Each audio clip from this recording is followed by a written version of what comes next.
de Dieu. Amen.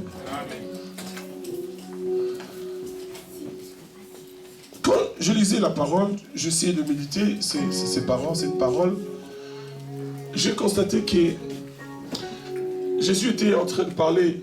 Ses disciples lui faisaient remarquer la beauté, l'éclat, la splendeur du temple que Salomon a construit. Et Jésus, étant Dieu, connaissant les choses, il les a dit: sur ce temple que vous voyez, il ne restera ni pierre sur pierre, ni pierre sur pierre, tout sera détruit. La preuve en est que quand nous parlons, ce temple n'existe plus. Amen.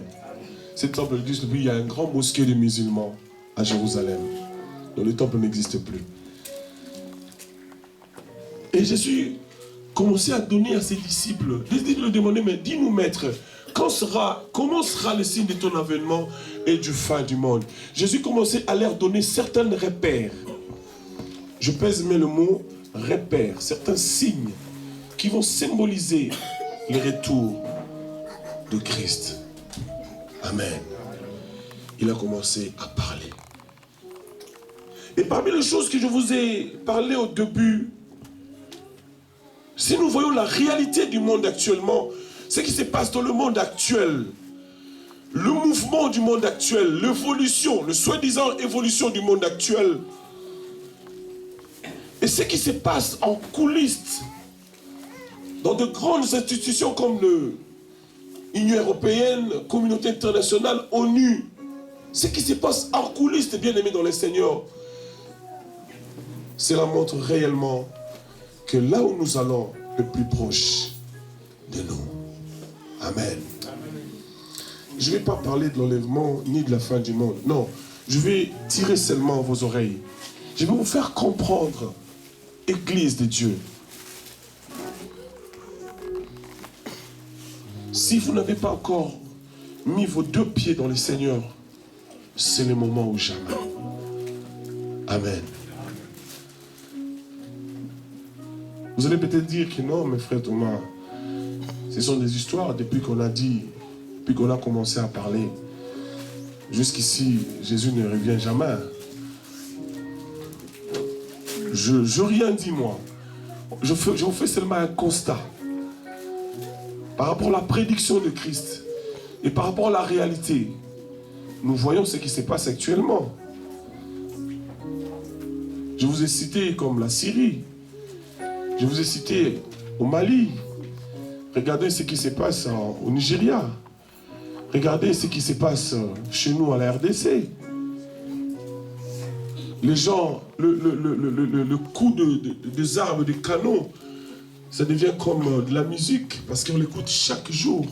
Les gens meurent et les gens s'en moquent. Parce que nous sommes arrivés au moment où tout le monde cherche son bien à lui. Ça c'est pour moi, c'est pour ma famille. Et les autres, je m'en fous.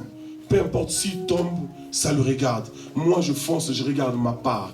C'est le moment que nous vivons actuellement. Et Jésus a parlé de guerre. Nous sommes en train de voir. On a entendu parler de guerre. On a entendu des nations qui s'élèvent contre d'autres nations. Vous le savez, je vais citer peut-être quelques-uns. Nous étions ici avec vous. On a vu M. Sarkozy qui s'est levé un bon matin. Il a attaqué la Libye. Comme ça, paf. Et aujourd'hui, on n'en parle plus ni des Kadhafi, ni de ses enfants. C'est fini, l'histoire est passée. On a vu un bon matin M. Bush qui s'est réveillé le matin. Il a attaqué un certain Saddam Hussein. Et aujourd'hui, c'est fini, on n'en parle plus. L'Aïe est là, ici, en Hollande. Il y a l'Aïe. Personne ne les a amenés dans l'Aïe. Ils vivent leur vie paisiblement. Mais si c'était un président africain, on l'amène à l'Aïe, en Hollande. Si vous êtes grand, personne ne s'occupe de vous. La raison du plus fort. Alléluia. Le monde vit actuellement je dirais un tournant qui bouleverse les données de certaines personnes qui réfléchissent. La France, parmi les grands pays du monde, parmi les grands pays industrialisés du monde, vivent maintenant une crise économique très puissante. Amen. Amen. Amen. Nous sommes en France, nous le voyons, nous vivons. Les choses changent du jour au lendemain. Mais je voulais seulement vous faire constater que Christ a prédit toutes ces choses. Bien-aimés dans le Seigneur, je voulais vous dire quelque chose ce matin. Ce n'est pas de l'histoire, c'est une réalité. Christ est en route. Amen. Amen. Amen. Le maître de l'univers, le créateur des cieux et de la terre, le maître de souffle que tu vis est en route. Si peut-être les années passées, il était un peu loin, mais actuellement que nous parlons, le maître est plus près de nous par rapport à avant. Amen. Si nous voyons par rapport à toutes ces réalités que je viens de vous énumérer, le maître est en route. Et maintenant, mon souci ce matin, c'est quoi? Qu'est-ce que nous pouvons faire, nous, Église, par rapport à cette réalité? Amen. Qu'est-ce que nous pouvons faire? Quelle peut être l'attitude de l'Église pendant ces temps?